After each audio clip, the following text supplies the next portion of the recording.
लोग के चिंता हो गई कि भगवान आए तो कौन कौन लीला।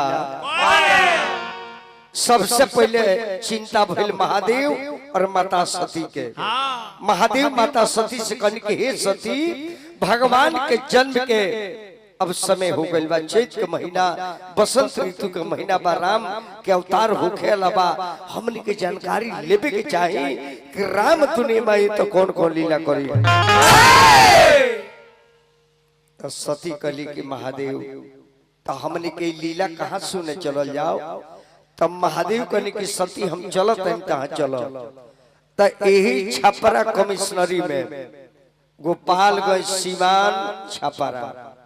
ये तीनों जिला को कमिश्नरी हो।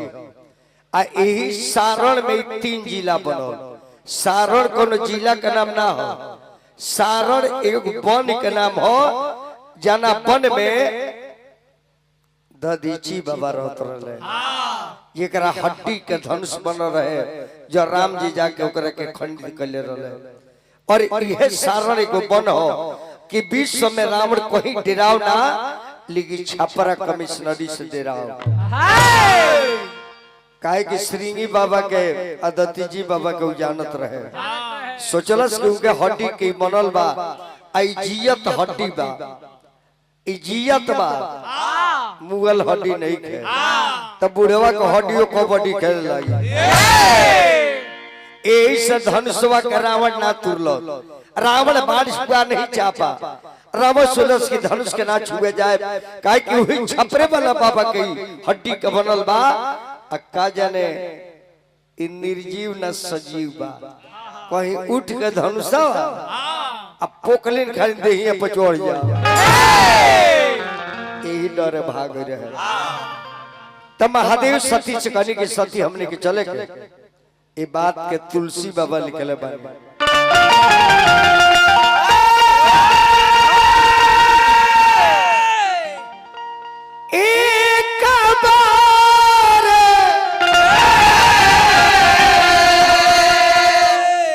त्रेता जुग माही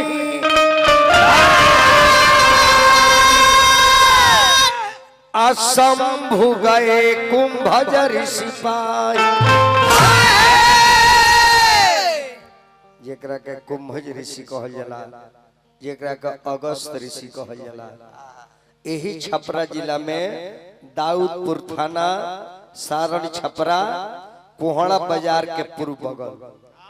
कुम्भना गांव बाएगो, यहाँ के कुंभज बाबा रहने। वही जी महादेव सती के लेके गईनी। और सती अब महादेव जब आश्रम में पहुंचता लो, गजब लीला हो गई। संग सती जग जननी भवानी, पूजे ऋषि अखिलेश्वर जान। जब आश्रम में बाबा जी पहुंचनी धर्मपत्नी के लेके, कुंभज बाबा खड़ा होके अभिवादन करनी, ही महादेव ही माता सती आसन ग्रहण करिया, आवे के कारण बताओ जाओ। महादेव को लिखे ही बाबा हमने की जाने चाहता नहीं कि राम के अवतार होके अलावा इस चैत में तो भगवान आए तो कौन कौन लीला कौन। अब सती तो गइल बाड़ी, लेकिन जब कुंभज बाबा खड़ा होकर नमन कैले, प्रणाम कैले महादेव के, तो सती के शक के बीमारी हो गई कि जाओ ना स्कूल में, जाओ ना ट्यूशन में, ये करा लगा हमने के ट्यूशन करे आइल बने कुछ जाने, और टीचर उठ के हमने के प्रणाम करता रहे। देखिए मेहरारू कितना सका जाते सती को जी बीमारी ढूक जाता। यही का हमने के बताइए राम के विषय में, ये तो खुद हमारा बूढ़ऊ के गोड़ लगता। महादेव बुझ गए कि सती के जी शक समा गई। दोनों प्राणी बैठ गए आसन मार के बाबा लगने कथा कहे, हे महादेव भगवान चारों भाई अयोध्या में अवतार ले राजा दशरथ जी के पुत्र बन के आए। विश्वामित्र जी के पता लागी, विश्वामित्र मांगे वही है राम लक्ष्मण के मांग के लेके जाई है, ताड़ुका के वध करई है, सुबाहु के वध करई है, मारिच के बिना नोक के बाण से मरबई है, आ ओजी से चली है अहिल्या के उद्धार करी है, आ उद्धार कइले के बाद मिथिला में जाके धनुष के तोड़ दी। आई बैठ के कथा सुनते बाबा देखी एहिंगा महादेव अमर न खनु भगवान के कथा सुनले बड़े एहिंगा अमर रही खो ए बरे के लोग अमर हो जाए खोजत तो कहां से होई 10 मिनट भगवान के 10 मिनट निमन बात कही ना तो लेहन से कौन लइका आ जाता 10 टकिया लेके बाबा एगो तने होमे के मार दे होमे से मारी 10 मिनट के बाद अब देखी इतना लीला बीत चुकल बा आई दोनों श्रोता बैठ के सुनाता है।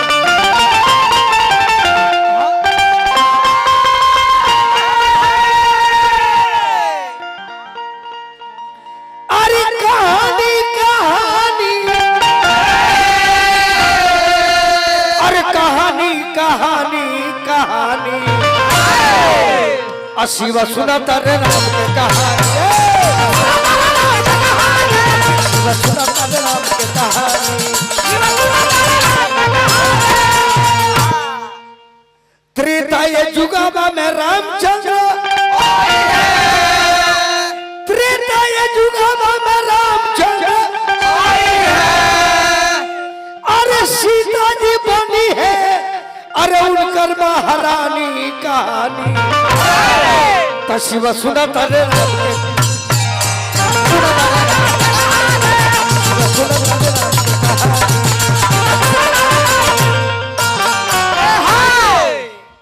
बहुत दिन चाचा बीत गई आ दोनों श्रोता बैठ के सुनता रहे उतना देर तक महादेव व सती सुनल लो राम जन्म ले ले बड़े सियान हो गए जनेऊ हो गई संस्कार दिया गई शिक्षा दीक्षा दिया गई ताड़ुका के वध कर देले सुबाहु के मार देले मारिच के बिना नोखी के बाण से मरले बड़े लंका में गिरल बा आ एने अहिल्या के उद्धार करके जनकपुर में जाके धनुष के तुर के सीता से शादी करके अयोध्या ले आके राजा दशरथ बेटा लोग के राजगद्दी ना दे के राम के वनवास राम चल गए बड़े वन में आ सीता जी के रावण चुरा के इतना देर ले सुनले बालू इतना एने लीला फिल्म बीत गइल बा तो ले बैठते बालू बैठले बालू तब महादेव के लेके सती बहुत दिन हो गए हमने कहले अब चले के चाहिए जब दोनों प्राणी आश्रम से निकलल लो तले राम जी वन में पहुंच गए दंडक वन में महादेव सती के लेके पहुंचनी आईने राम दंडक वन में सीता के खोजता रहे दोनों भाई रुवता रहे लक्ष्मण से भगवान को दल के लखन तर के बार बार कोई की सीता के देख रेख करी हो तो तू सीता के छोड़ के हमरा लगे काहे हुआ लक्ष्मण कल के भैया माता हमरे के मजबूर कर देली सीता ऐसा कुछ बात बुद्धि जाने से लक्ष्मण के जाए के पड़ गई मर्म वचन सीता जब बोली हरि प्रेरित लक्ष्मण मन डोली यही चौपाई के कोही लिखल बा मर्म वचन सीता जब बोला हरि प्रेरित लक्ष्मण मन जब मारिच के मारे राम जी चल गए और हाय लक्ष्मण मारी चिल्लाए लागल इतने दिन में रावण के नमक के शरीयत दे देलो हाय लक्ष्मण इस शब्द कुटी में सुनाई तो जानकी बाड़ी कहली कि लक्ष्मण तारा भैया पर कौन संकट आ गइल बा आवाज आवता लक्ष्मण कहली कि माता भैया दुनिया का मालिक हो संकट कौनो नाई तो सीता जी तनी कुछ अटूट बात बोल देली कहली कि हम जानत तानी एगो शब्द के बेटा के कारण एगो भरत के कारण अरे हमार पति बन में घुमता रहे ई दशा होता तू तो सौते के बेटा सास के सौते के बेटा ने हुआ तू का भलाई सोचबा तू चाहता कि राम मर जा सीता करा के लिए इहे बतिया लक्ष्मण के दुख लागल तो रोवे लगले कहली कि माई आज रुआ के भाभी ना माता को ले बानी भैया के पिता कहले बानी अरे वो ऐसा सोच देनी कि हमरे हुआ करा के लिए हमार भाई मर जा। यही बतिए के चिचिरी पार के चल दे के हम जाता नहीं, लेकिन माँ ये चिचिरी से बहरी रुआ मत निकलो। हाय राम कह के मिर्गा मर गई, हाय लक्ष्मण चिल्ला के आहा राम कह के मर गई। अब लक्ष्मण में की आवाज सुना गई, यह तो सुनो आवे करे। उह टंटक वन में महादेव पहुंचल बानी, राम लक्ष्मण सीता के खोजता। सीता सीता सीता लक्ष्मण कुटिया में नईखी अरे प्राण प्रिया अब बोलाए बाबुआ का होई।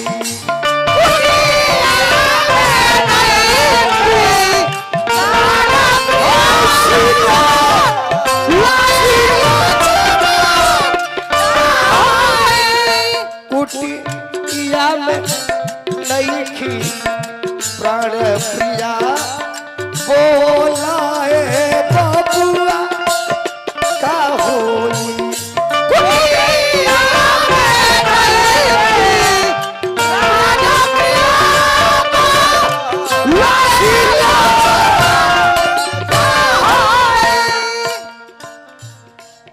चिरई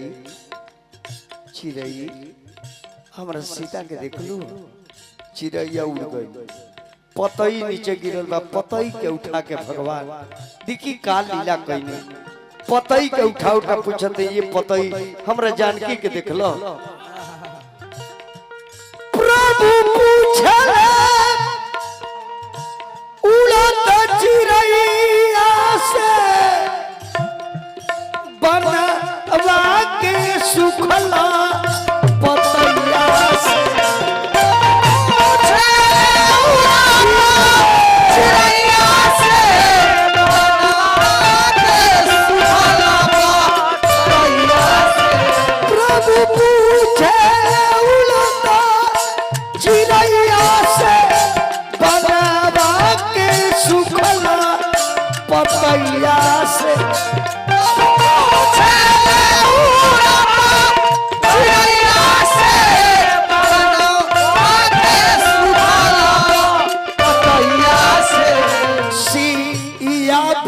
तड़पे मोर जिया सिया बिन तड़पे मोर जिया बोला है बबुआ का होई।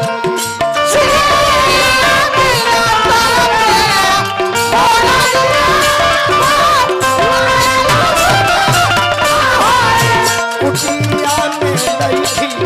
प्राण प्रिया बोलाए लक्ष्मण का होई।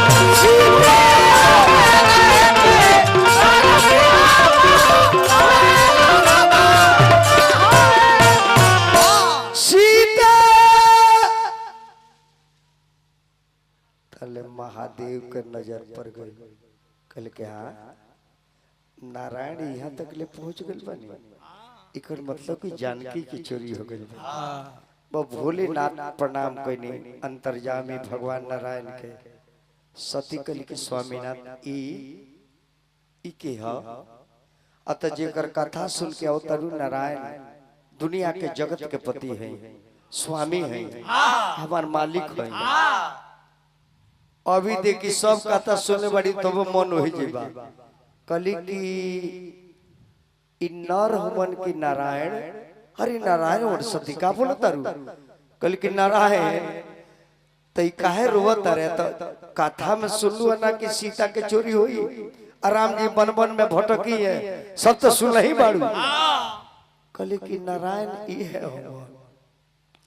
तो जब नारायण हुआ तई का मेहरारू के चोरोले बा।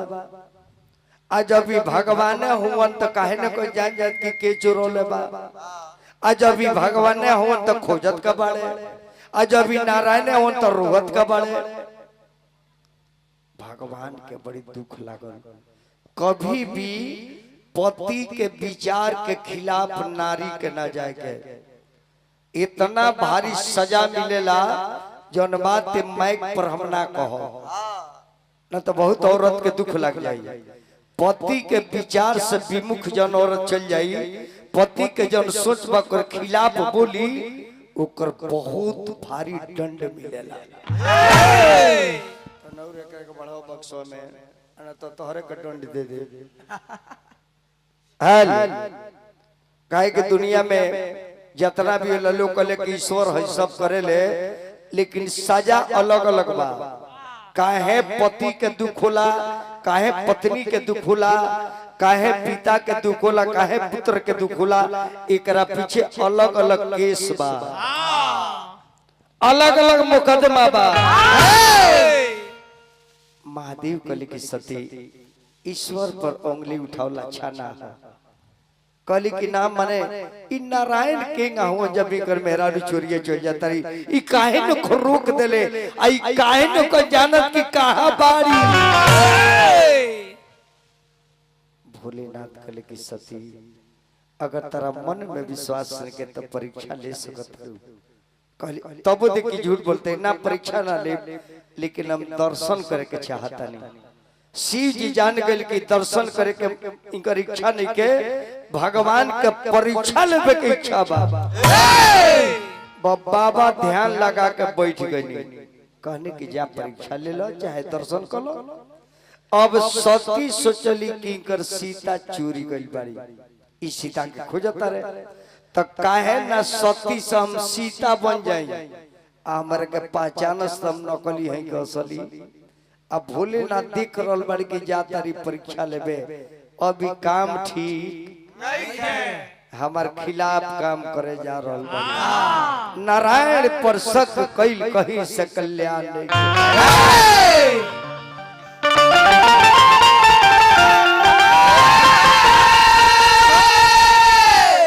तो सीता जी के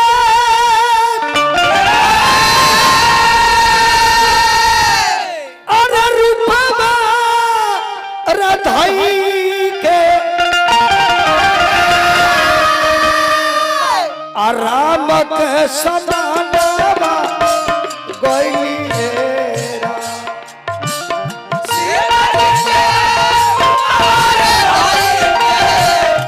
राम के समानवा गई हेरा। सीता जी के और ठेका उठाओ रूपा मारे धाई के राम के समानवा गई हेरा।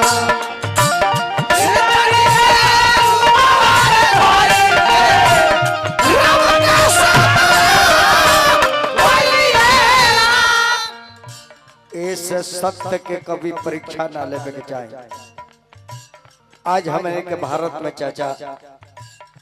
भगवान पर भी विवाद, विकास के काम नहीं के हो, भगवान पर उंगली उठावल जाता, वेद पुराण पर उंगली उठाता, सनातन धर्म पर उंगली उठाता। इका हमने के कल्याण होई कबो। ईश्वर आज भी बाड़े, काल भी रहले, काहे ना माने। कैसे कहो कि भगवान काल्पनिक हमें, ग्रंथ पुराण सब काल्पनिक हो, कैसे खूब अपना के जे पढ़ल लिखल हो गए ओकरा के हमरा लगती है। आ दूगो सवाल करे भाव, आप बहुत जानकार हैं, साइंटिस्ट हैं, आप साइंटिस्ट हैं, वैज्ञानिक हैं, एक तो गणित बनाइए और चूंकि इतना से इतना और मान लिया कि इतना, ये दूगो शब्द हटा के गणित बनाता हूं। काहे मान लिया, काहे चूंकि, ऐसे कि ना माने तो हिसाब ना बनी, और चूंकि इतना से इतना ना बने तो कोई ना बनी। तो जब वो मनल तो बनल, तब माना जे के उपाय करे चलते हम मानी। सीता जी के रूपा मारे धाई के राम के समानारा गई है। सीता जी के रूपा मारे धाई के राम के समानारा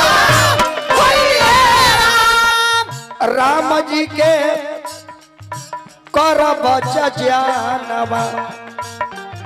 राम जी के करा बच्चा जानवा यह अरमानवा भइए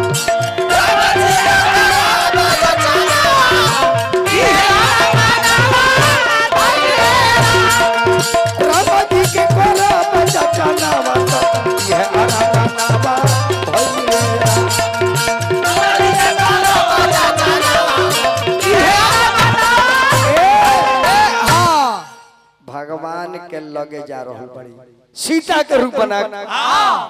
जाते जाते जाते जाते जाते जाते जब देखली कि राम जी के लगे आ गई बस एगो चौरास्ता पर बैठिया तारी सीता बन के आने राम लक्ष्मण खोजता रे हर पेड़ से पौधा से पूछता रे तले लक्ष्मण के नजर पड़ जाता भैया माता तो होते बैठल बड़ी भगवान कहने के लक्ष्मण शांत रह कल के भैया हमने के बेकार खोजता नहीं माता तो बैठल बड़ी लक्ष्मण रोक कल के भैया तो कहे नहीं कि चलो माता तो है रोको ना लक्ष्मण रोको आवे तो जब लागावा पहुंचली तब भगवान राम कहने की माँ माता रौरा अकेले अब बूढ़ऊ कहाँ बानी एगो तो हमार मेरा चोरी गई तो रुआतनी से खोजता आ रउआ बूढ़ऊ से इन्हें भटकते तो बूढ़ऊ का कौन दशा हो तो अब इलाजे काट बढ़ जाई माता कहे को तरह हमरा के अर्धांगिनी नु कहे के जाई भगवान कने की माँ कहावा गवावलू ए माई हो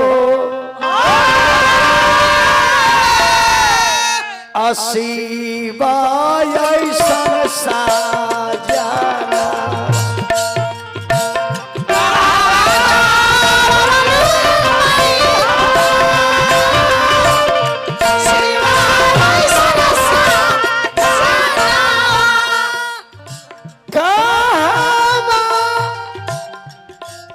अरे गवावलू ए माई हो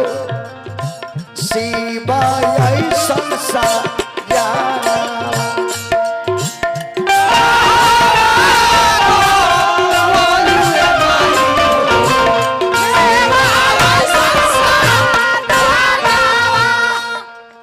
छोड़ी के सजनवाई माता हो घूमा तारू हो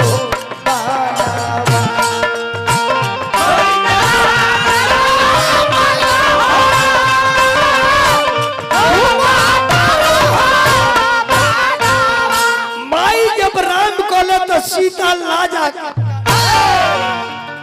अरे लाजा गोइली रे अरे लाजा गोइली सती भी चाही बन में अरे लाजाई गोई सती गोइली सती भी चाही बन में जाके खातिर गोइली अरे चाचा गोइली सती भी चाहिए बन में अरे लाजाई गोई लाजाई गोइली सती भी चाहिए बन में माई जब भगवान कहनी तो लौटल बड़ी लाजे काट बड़ी के न घर के न घाट के भई एजी से कोईबे कोई नहीं अब बूढ़ऊ से अब जब लौटो तारी सती तब भगवान ने गोइसन माया के जाल रचनी कि जेने देखो तरियो ने राम लक्ष्मण सीता राम लक्ष्मण सीता अब जेने नजर जाता ने सब राम लक्ष्मण सीता खड़ा बड़ा सोचले कि साचो अंतर्यामी नारायण हो गए मेहरारू चोरी गल भी चारू मेहरारू लोग तो भी अब माथा जब चकराए लगल तब भगवान बुझ गए कि माई अब कोमा में चल गई बाड़ी अब इकर दिमाग काम नहीं करो तब भगवान जब माया घींचनी तो जिससे महादेव बैठल बानी कहनी जे का भइल हो तो कहली कि चले के घर है कनी सी जी तो गोइलू तो काम होइल कहली जे जेंगे रउआ दर्शन करने हमहू कहली नहीं को गलती कैली को गलती हो गई पहल का आश्रम में गलती दूसरा राम के परीक्षा ले ली तीसरा में राम जी के नारी बन गईली आज चौथे में फिर महादेव से झूठ बोल दे तब बाबा भोलेनाथ के इतना दुख लागल ऐसे नारी के पति के कोनो ऐसा कठोर बात नहीं खे बोले के जाना से पति के आत्महत्या करे पर मजबूर कर दे अब शिव जी मन में क्रिया खेले कि जा मेहरारू कहले कि नहीं खूब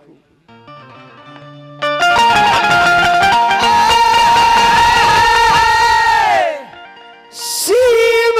संकल्प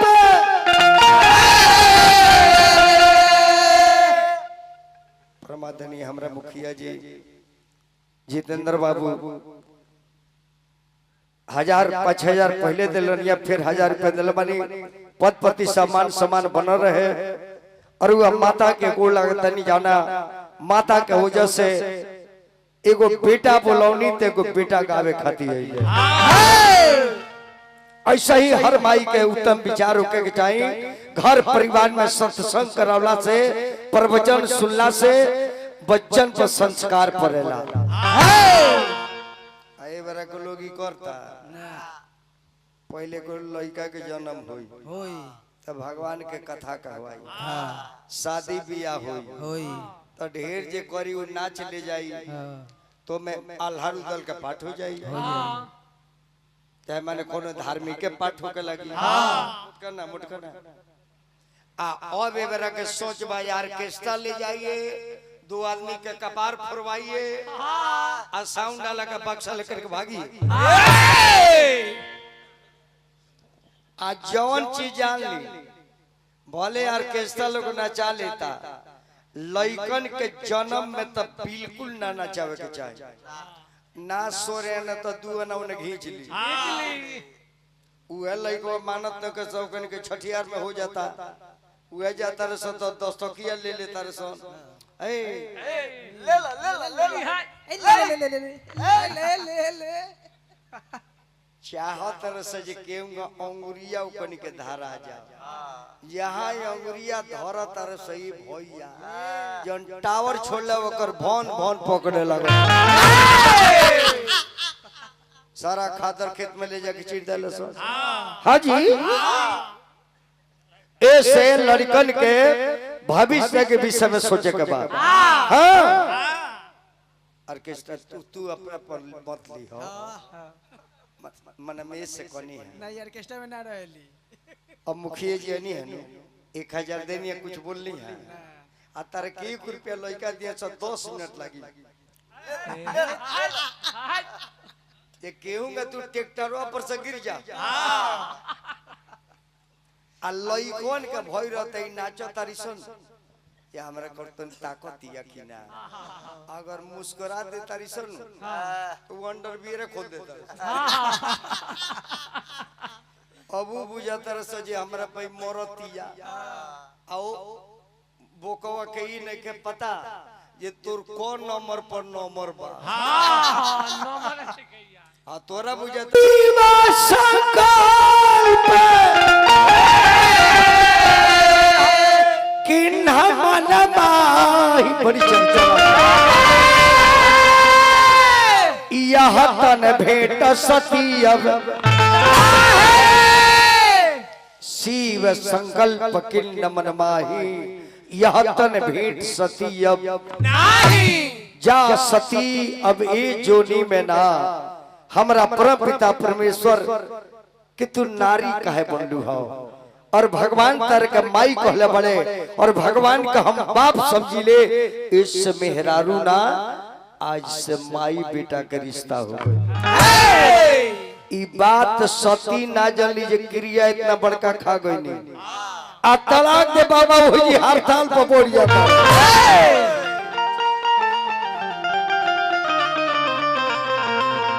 हड़ताल पर बढ़ जाता है। अरे मानस के भीतर वाली खो, अरे पनवा के ऊपर हो परवा, अरे परवा तरवाना जोगिया मरल है सनवा हो कि परवा तरवाना।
अब आगे पीछे सती कहले बढ़िया बाबा आंख बंद कर देले।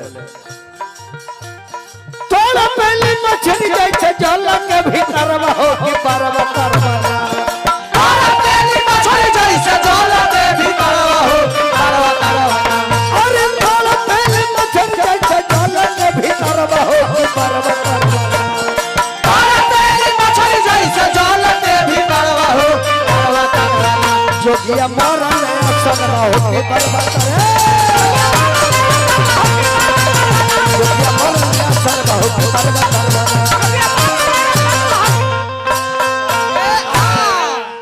अब कैसे कोटि 87,000 हो 87,000 वर्ष महादेव त्याग देले। उतना देर ले अब सती इंतजार में बैठल बड़ी ये कब यहाँ के जागी ले कि कुछ बात हम करी। अब महादेव इतने मेहरारू गलती कर ले बिया तन नारायण से निवेदन करता रहे 87,000 वर्ष की वो गलती के ईश्वर क्षमा कर दी, इनकर मृत्यु हो जाओ, ई दोसर जन्म ले ले तब शादी कर भी हमरा से संग छोड़ दे। कथा जी खड़ी पाई लागल, कथा खड़ी पाई लागल। महादेव के अंदर के रहेला राम, उतना केहू राम के माने वाला भइल नाम जपत शिव अमर भयो, आ जन्म मरण के सन से सुमरी पौन सुत पावन नाम। ई दू गो ऐसन देवता बड़े कि अमर हो। सुमरी पौन सुत पावन नामो अपनी बस करी राखू या नाम कर रामो न पार पौले, राम न सकही नाम गुण गाई। रामो नाम के ना गा पौले अपने नाम, लेकिन उनकर नाम गा के आ बानर भालू पूले बना के चल गए। कौन मतलब हो खाइयो लेनी अकेले के दुआर के बेइज्जती करे जाई लगो लाते मत मार बाबू। केहू जानत नहीं केहू के हलो कामना रूप में कब बाजे केहू नहीं के जानत। भोलेनाथ ध्यान में बैठल बानी। 87,000 जब बीतल तब भोला बाबा आंख खोलनी। जब भोलेनाथ आंख खोलले वही समय में देखल जाता कि आकाश और मेन के बड़ा बाबू काहे इतना कम कर देलो, खाली हरने के दे देलो बड़ा ए बक्सा में दही पीछे वाला में वही समय में देवता लोग आकाश मार्ग से गावते बजावते जाता। तब माता सती कहता रही कि हे महादेव इस सारा लोग कहाँ जाता। भोलेनाथ कली की देखो एक तो गलती पर गलती तू करते जा रहा बड़ी, फिर पूछा तरु के कहाँ लोग जाता। कल कि ना हमरे के बता दीजिए सब लोग कहाँ जाता। शिव जी कल कि सारा लोग तारा नैहर में जाता। कहली सती जी हमारा नैहर में काहे के लोग जाता। फिर हमारा महाराज जी 500 रुपया आशीर्वाद ले बनी, चरण के गोड़ लगता नहीं, आशीर्वाद के कम ना रखता नहीं, पद पति सब न रहे महादेव से निवेदन करता नहीं। सबके अब महादेव कल की सारा लोग तारा नैहर जाता। कली जे काहे खातिर आता तार बाप दक्ष प्रजापति एगो जग करावता रहे, वही में सबको जाता। कली जे हमार बाप जग करावता रहे, अब बेटी दामाद के न्योता नहीं के हमने के बुलाहट नहीं क्यों मैं देवता लोग सब जाता। कहले महादेव के कारण यह बात ताहर बाप हमने के बेइज्जती करावे खातिर न्योता नखन देले, और देवता लोग के बोलोले बड़े कि देवता लोग जान जाओ कि महादेव के कोनो भइलुए नहीं के। कली जाके हमर बाप ऐसा काहे करता रहे। अत सुना सती एक दिन देवता लोग के मीटिंग चलत रहे, आ ताहर बाप दक्ष प्रजापति प्रजा के पालन हर बड़े सारा देवता लोग तारा बाबूजी के खड़ा होके सभा में मान सम्मान दिहल, अभिनंदन कोई हम ना खड़ा भइनी काहे। अब हम यदि खड़ा होके प्रणाम कर देती तो तार बाप चीका फान जाते। यही बात के उनका तकलीफ बाजे हमार दामाद हमार इज्जत नहीं के तो जग कराए, दामाद के बेटी के ना बुला के देवता लोग के समाज से बहिष्कार करवाए। सती कहली कि तब तो हम जाए, तब हम जाए। कहली कि ना मत जा, भी बुलाओ ना जाए के सती ना जाए के। कहली जे काहे ना जाए के, जाओ ना सभा में, जाओ ना नैहर में, जाओ ना पत्नी के पति के बेइज्जत केहू करे और जी पत्नी बर्दाश्त करी। ले लो अच्छा अच्छा हाथ में रहे, हाथ में रही, हाथ में रही बढ़िया से मेरा ली, बढ़िया से जब हाथ में रही के सर तो मेरा फोटो खींच ली। फोटो पर रहा बाबू फोटो यहाँ के ले लो। ओम प्रेम में मगन, प्रेम में मगन, प्रेम में मगन, परिवार छोड़ के करे फिर में, परिवार छोड़ के करे फिर में, परिवार छोड़ के करे मंतर हो गई मेरा। हाँ तो बयान मेरा भी मुड़ियो फोड़ी। आई हमरा श्री श्री शंकर यादव जी वार्ड नंबर 1 परसा के माध्यम से हमरा के देखिए नाम कितना सुंदर बा। शिव शंकर के चर्चा होता, अब महादेवे आ गई। एक तो जादू टाइटल के प्रणाम, दूसरे में शिव के प्रणाम, और तीसरे में शंकर जी के प्रणाम, चौथे में वार्ड सदस्य के प्रणाम, पांचवा में पारस माने सोना बनावे वाला पत्थर, सब कोई प्रणाम करे वाला 500 रुपया दल बन। तब सती कल की जाए, कल के मत जा, कल की जाए जहाँ राउर अपमान होके और जग हम होके दे बिना बुलाओ ना जाए के। कल ये 3 जगह बे बुलाओ लो जाए जाला, कहाँ कहाँ 3 जगह बे बुलाओ लो जाए जाला। कहाँ कहाँ माता पिता के लगे, अपना गुरु जी के लगे, और अपना मित्र चाहे सखी के लगे। महादेव जान गले जे फिर मुमला घबराई, वो हमारा के बेइज्जत कर कते के बाप जो करा उतरी जई है,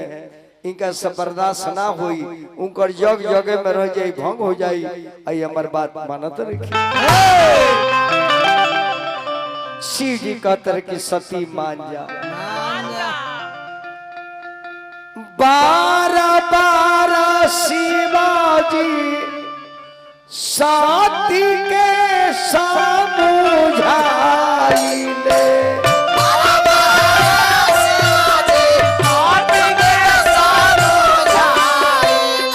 मान सती बतिया हमार है बड़ी हमको करे बाबू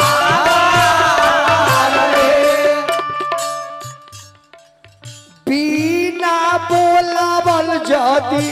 जाइबू हो सती जी बिना बोलावल जदी जाइबू हो सती आदर ना होई है तोहार है आदर ना होई है तोहार है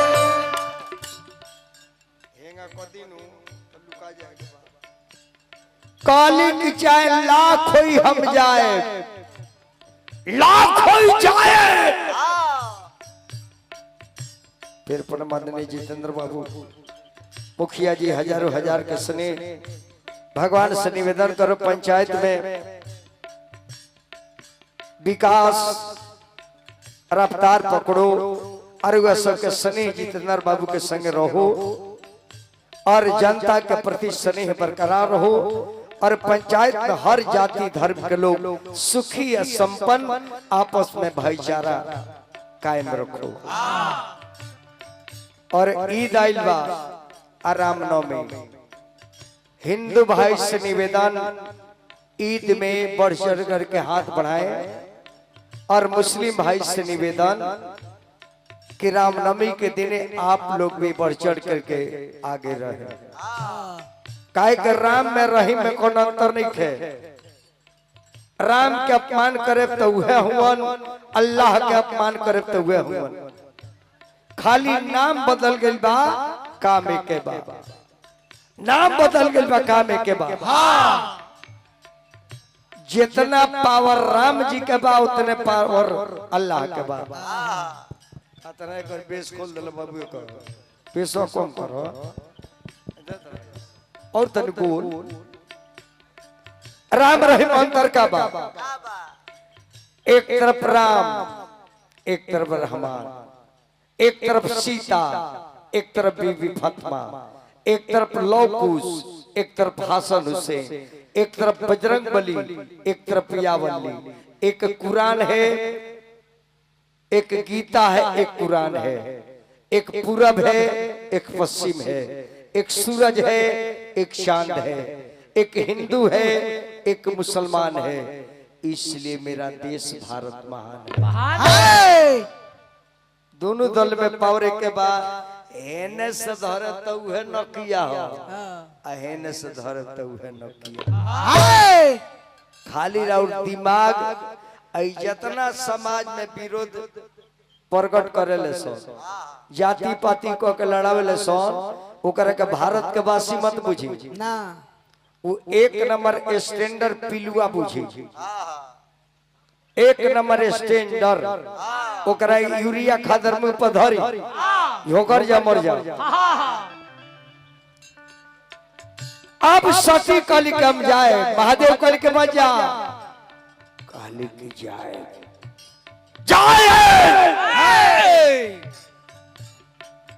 जब विकराल रूप धैली तब महादेव डेरा गइले कहले कि अरे दादा ई रूप काहे के धलेलू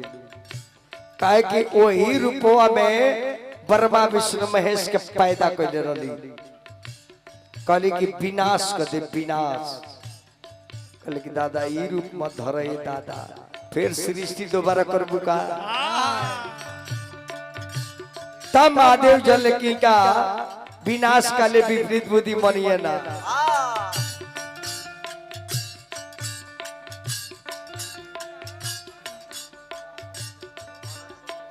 बनली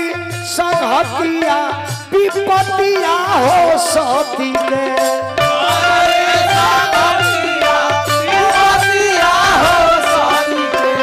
बनली संगतिया विपतिया हो सती के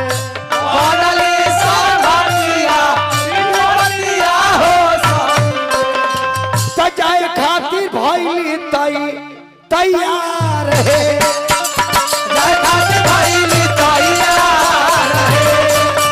जाए खातिर भइली तैयार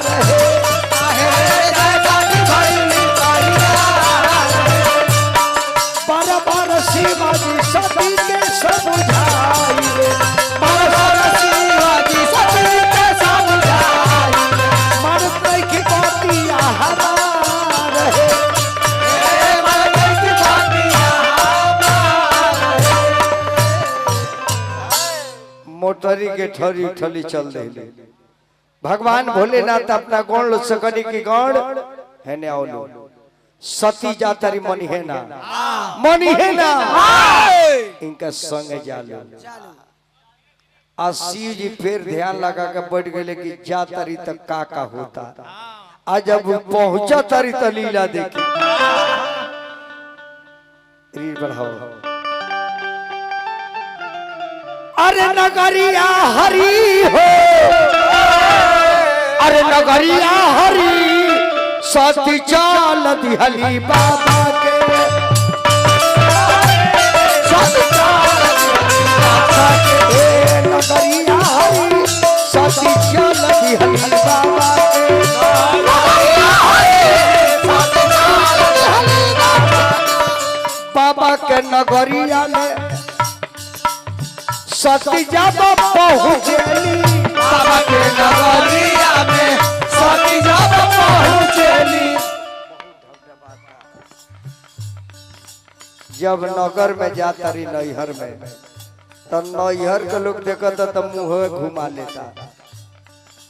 अब बताई जो लड़की अपना पति के बात काट के नैहर जाओ और नैहर में केहू बोले ना तो वो अपने के का समझी आज भी मान ली मुसहरी बाजार पर एक गांव के लड़की उतरल बिया तो स्वाभाविक बात तक हमने के पूछले बेटी केकरा घर के बारे अत चाचा नहीं चीना तुम फलाना के बेटी है ओ तोरा घर से केहू बुलावे नहीं के आई ए जी खड़ा रहो बेटी ए रिक्शा वाला से हाई पैसा लो फलाना भाई के पहुंचा दिया आ ई जब जाता रही तक के बोलता नहीं के जे देखता ने मुड़ी घुमा लेता बाबा के नगरिया में सती जब पहुंचेली अरे केहू नहीं पूछेला खबरिया हरी सती चाल गई बाबा के नगरिया हरी सती चाल गई बाबा के नगरिया हरी सती चाल गई बाबा के नगरिया हरी सती चाल गई बाबा के सब लोग के देखत चल गई बाबा के नगर में जब आंगना में जाता रही चली आंगना में का होता सारा बहिन लो आइल बा और बहिन लो देखता तो बोलत नहीं खे वो लोग जानता है अपना बाबूजी के ही बेइज्जत के लिए बड़ी हमने के बाप के उनकर माई रहली परसूती जब सती के देखली कहले कि सती जौने पावे आइल बड़े पावे लौट जो ना तो जान जे तोर बाप ना तो जग जगह में रह जाए जो लौट के जो बाबा के भवाना माने सती जब पहुंचेली सती जब पहुंचेली जैसे अकवारी देवे गईली माई के हाथ झाड़ देले अरे माई नहीं देले अकवरिया हरी सती चाल भइली बाबा के ना करिया हरी सती चाल भइली बाबा के ना करिया हरी सती चाल भइली तड़ाक दे आंगन में से छट के निकलली आ गली जगशाला में जहाँ जग होत रहे सारा देवता लोग बैठल बा ब्रह्मा विष्णु इंद्र कुबेर वरुण किन्नर गंधर्व सबे बैठल बा और शिव जी के कहीं सीट नहीं है कि हमरा महादेव खातिर कहीं जगह बाकी ना कली की जाओ ना जग में महादेव के स्थान ना दियाला उ जग कभी भी संपन्न ना होला ता जाके जगशाला में अरे घूमी फिरी नीरा खेली जब देख लीजिए महादेव के जगह नहीं कहली ये का देखता झरा झरा बरस नजरिया हरी सती चल गईली बाबा के नगरिया हरी सती चल गईली बाबा के नगरिया हरी सती चल गईली बाबा के नगरिया हरी सती चल गईली बाबा के। दक्ष प्रजापति सिंहासन पर बैठल बड़े कल की सती सभा से लौट के चल जो तोरे के बुलौला रे कहली कि पाप नहीं तो मूर्ख है मूर्ख है। अरे दक्ष प्रजापति तू राजा बना है और मेरे स्वामी का बेइज्जत महादेव के बेइज्जत मूर्ख है मूर्ख तुम्हारे जैसे बाप को बाप कहना पाप है और दुर्भाग्य कि हमारे जैसे बेटी को तूने पैदा किया है न दुनिया में रहे और न तुरा के बाप को है। गैली हवन कुंडवा के लगे अग्नि प्रकट हो अग्नि प्रकट हो अग्नि प्रकट हो अग्नि देव प्रकट हो गई कहले कि माता आदेश का बा कहले कि हमरा के जरा के भस्म करो एकर हवन लाश से हो लाश से हमरा लाश से अग्निदेव कहले कि माँ क्षमा करे अरुआ के जरावे वाला दुनिया में के बा जाओ ना कंपनी में आग बनेला वही कंपनी के रुआ बेटी है हमारा जराव की क्षमता नहीं के तब सती हवनवा में बैठ गई अपना जोगाग्नि से सारा जीवन के सतीत्व दाव पर लगा देली और अपना सतीत्व से अपना पैर के अंगूठा में आग पैदा कर देली। अब शरीर में आग धो लेलो प्राण निकले लागल आ देह ओही गबा जब देखली कि अब भस्म हो जाए तो शिव जी के ध्यान धैली कहली कि हे स्वामीनाथ एक राम के परीक्षा लेनी तो हमारी सजा भइल आज राउर बात काट के नैहर मनी तो ई सजा मिलल इस क्षमा मांगतानी हम और आज तक प्राण हम त्यागतानी लेकिन निवेदन क के अंतिम इच्छा है कहतानी कि अब जहां भी जाके जन्म ली फिर दोबारा अरुआ हमरा के अपना ले। शिव जी से रो रो के कहे लगली अंतिम इच्छा कि जाबा जाबा दुनिया में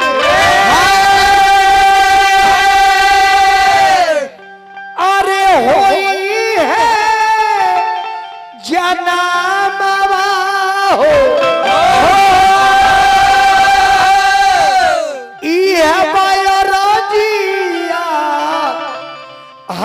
हमार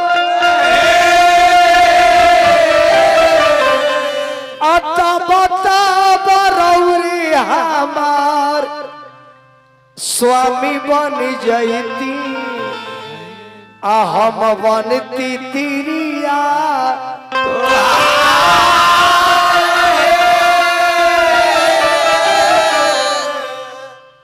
सती मरत हर्षन बरमागा आ जन्म जन्म शिव पद अनो आज हर गांव में चाचा शिव चर्चा लोग करता जागो महादेव हो जगाओ महादेव हमरा ये आज ले समझ में ना आई कि महादेव कहिया के सूतल बड़े लो जाग जाता उ सूतल रह जाता जे हमनी के जगौले बा अब हमनी के ओकरा के जगाओ जे हमनी के बनौले बा ओकर मूर्ति हम बनाए जे हमनी के रखले बा ओकरा के हम अपना घर में कैद क के रखे तक तरकी ना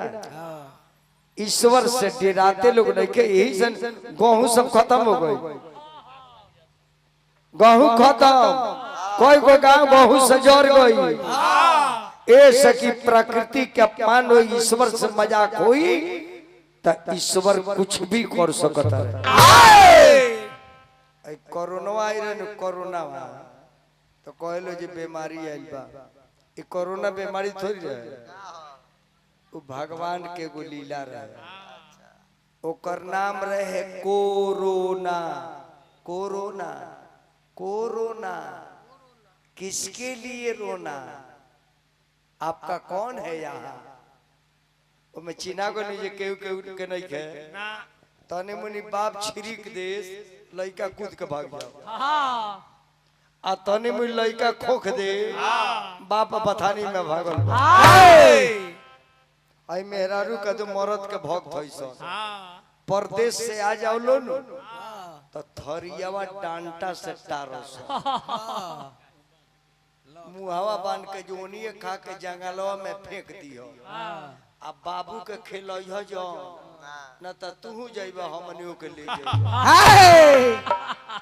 बड़ा पति के भक्त बालू तो काहे मुंह खातिर डेरा तरी आ कहत रे अरे माई रे माई हमार मरद नई ख झूठो के खाली पेमेंट खातिर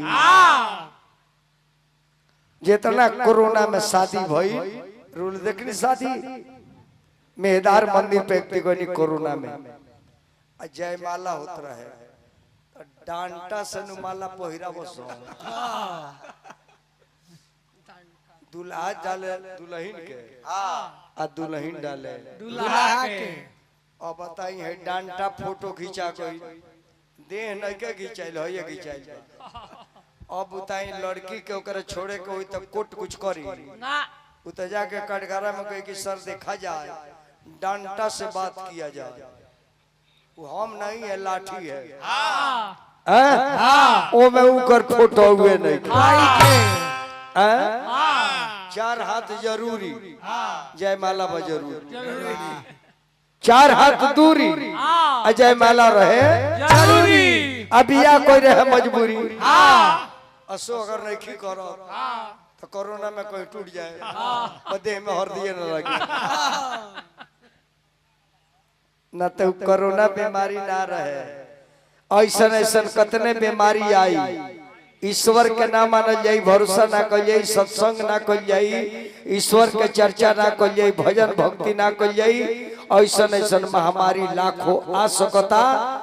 अभी का हो सकता है को कोनो अनुमान नहीं कर बजाय जाए कि सती प्राण त्याग देली अब प्राण जब त्याग दे तो हाहाकार मच गई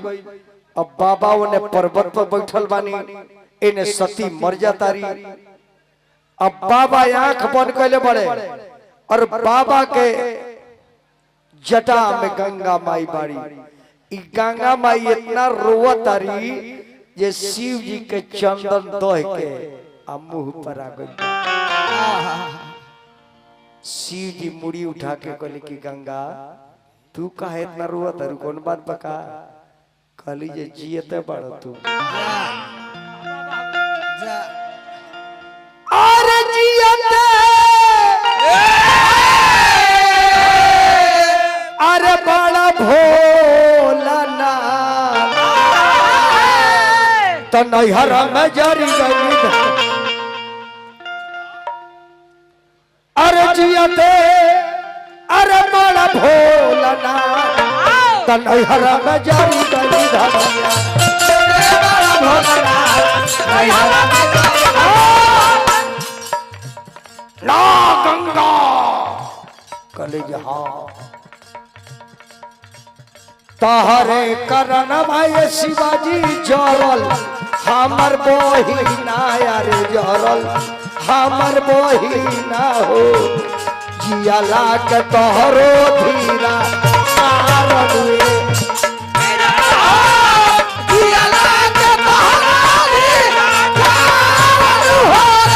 तहरे करण भाई शिवाजी जरी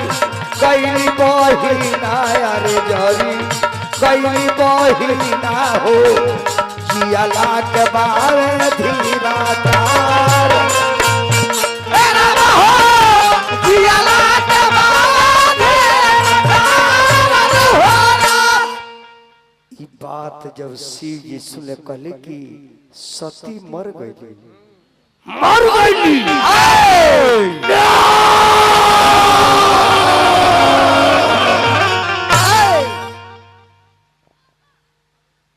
माथा के गो जाटा उखाड़ के फेंकले तो दूगो वीरों में से पैदा हो गए सब दूगो वीरभद्र महाकाल से बाबा हमने के काहे के बोलौनी है अत जाके पता लगाओ लो जे सती काहे मुगल बड़ी कारण पता लगाओ लो अब तो बाबा सीबीआई बहाल को धल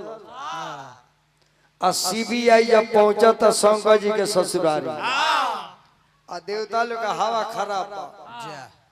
जे लड़किया मुगल बिया एगो गांव में लड़की मर जाले तो एको जना गांव में लौके लेना यहाँ तक ले जे बकरियो ही तो चल जाए के गवाही देवे जाए के फंसे जाए ई पहुंचा तर से दोनों ए सती काहे मरुई हमने कहने की सजा ए सती काहे मरुई हम घरे ना रहे मौसी किया कोई ए सती काहे मरुई गहू कटी करे पता तो सीबीआई तो ओरिजिनल पकड़िए लेला पता लागल कि दक्ष प्रजापति के चलते लड़की मरल बिया बैठल वाले सिंहासन पर तराक दे गोइले सदुनु चेलावा आउकर गर्दानावा काट के आ ले जाके हवन कुंडवा में डाल दे कहले जे तू जा एक लगल क्रिया कर्म हो जा अब जब सारा राजा लोग देखल कि दक्ष प्रजापति के गर्दन तो ले गए अब बैठल कुर्सी पर मुड़ी है नहीं के तो सारा देवता दौड़ के गए शिव जी के लगे महादेव की महादेव की रक्षा कीजिए शिव रक्षा कीजिए शिव भोलेनाथ कले जी कायल बड़लो तो महादेव दक्ष प्रजापति ना रही है तो सृष्टि के पालन करी के का भइल बाबा बताओ लो अतारा और चेला जाके हमने के राजा के गर्दन काट के आगे में डाल दल बड़े से महादेव रक्षा कर जाओ के हाथ जोड़ी ले अरे पाव परी ले ए शिव शंकर दानी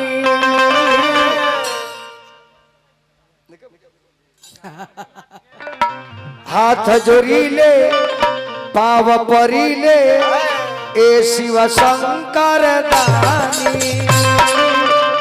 हम पे दया तू कर पाव परी ले ए शिव शंकर दानी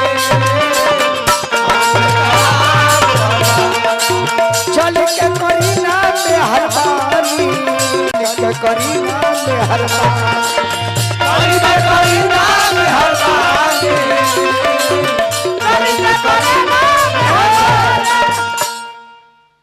तो शिव जी बड़ी दयालु देवता हुए गौड़ लोग के बोलल रे सुन बस मुड़िया का भौवे रे तो कल से योगिया में जा दे सब पका दे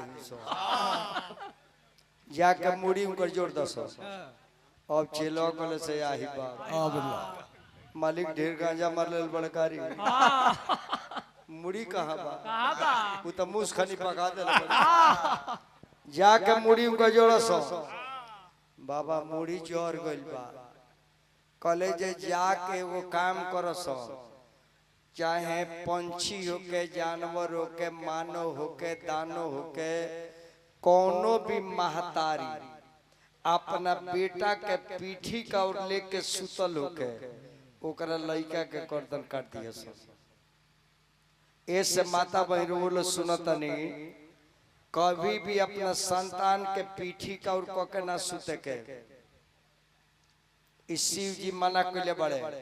ये पीठी का और क के सुता वाला के लइका का हत्या भी कई जाई तो हत्या में ना लिया हत्या में लिया ना चाकू निम्नो के मारेला बाउरो के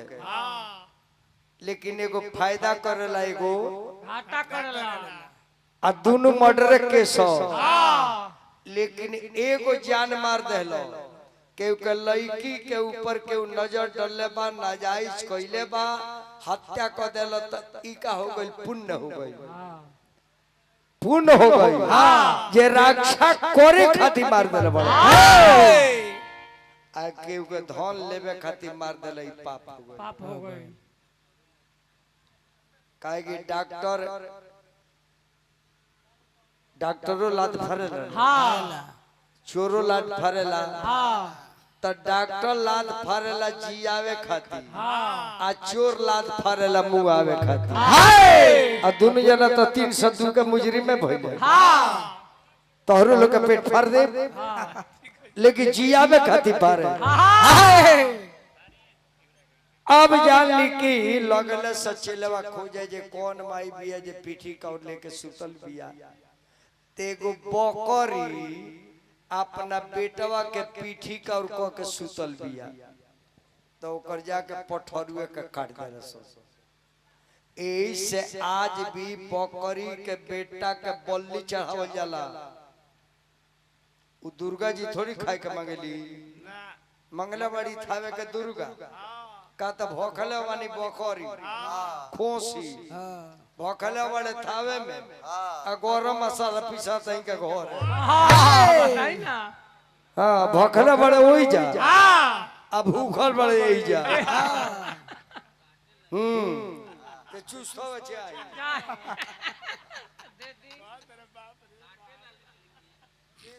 ए भैया जान जाय रो वालो से कहता नहीं बाड़े सनोहू जी के पांडा चंडा देखनी एगो हाथा में एक दिन कटले रहले सो हाउ छटपटातिया अब तो हम देखते रह गए जे कर अगिला के नेबा पिछला के नेबा वाई घिचान घिचलर से बुझबे न के जो अगिला पिछला कौन हो खाली अपना खाए खाती हे जी से ले ले जान जाई अब ये बकरी के बच्चा के तो गर्दन कटा गई आ उहे बोका के मुड़ी ले जाके शिव जी के ससुर के गर्दन पर धो दिया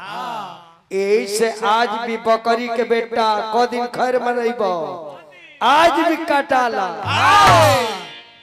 यही से थावे में आधा रात खन दुर्गा जी यही जी से रो रो के बकरिया कहेली सब बकरिया रो रो के कहली सरतिया खा का कहली स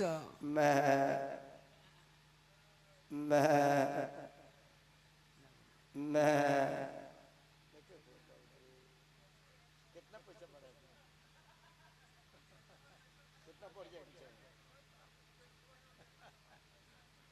आज भी रोएली सर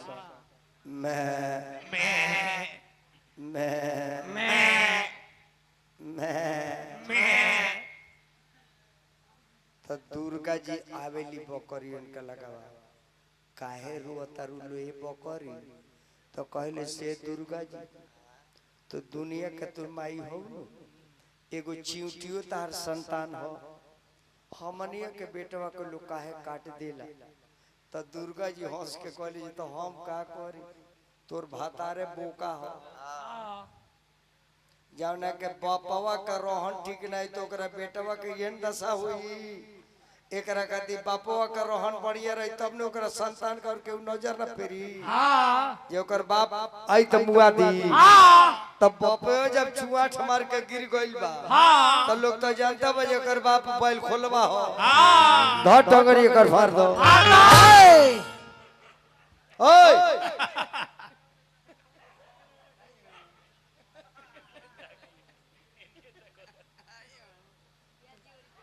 बिहार में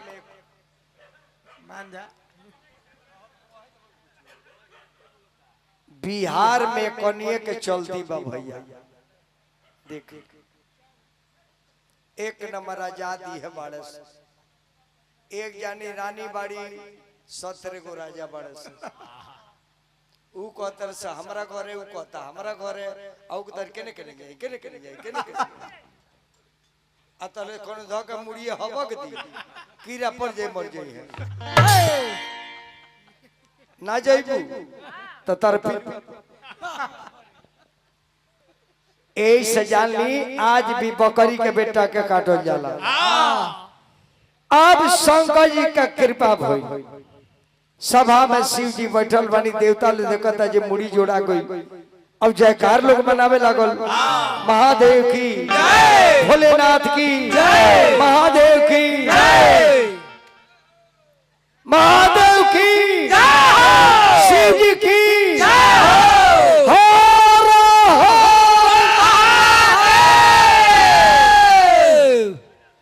अब सारा लो जयकार बोलता।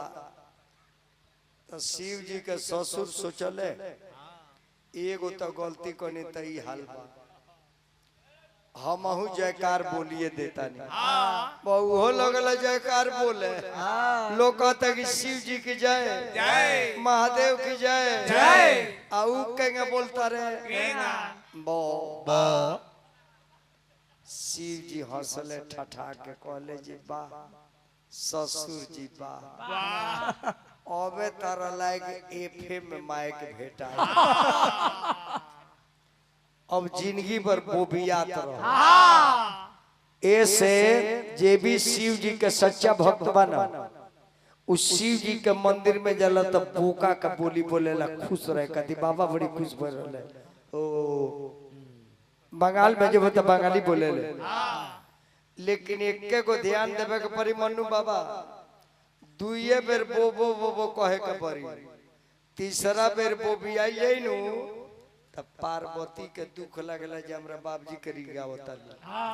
ऐसे दुइये बेर बो भी आए के बा ओ हो गई। अभी ना जे ओ तो बाग दौड़ा दिए।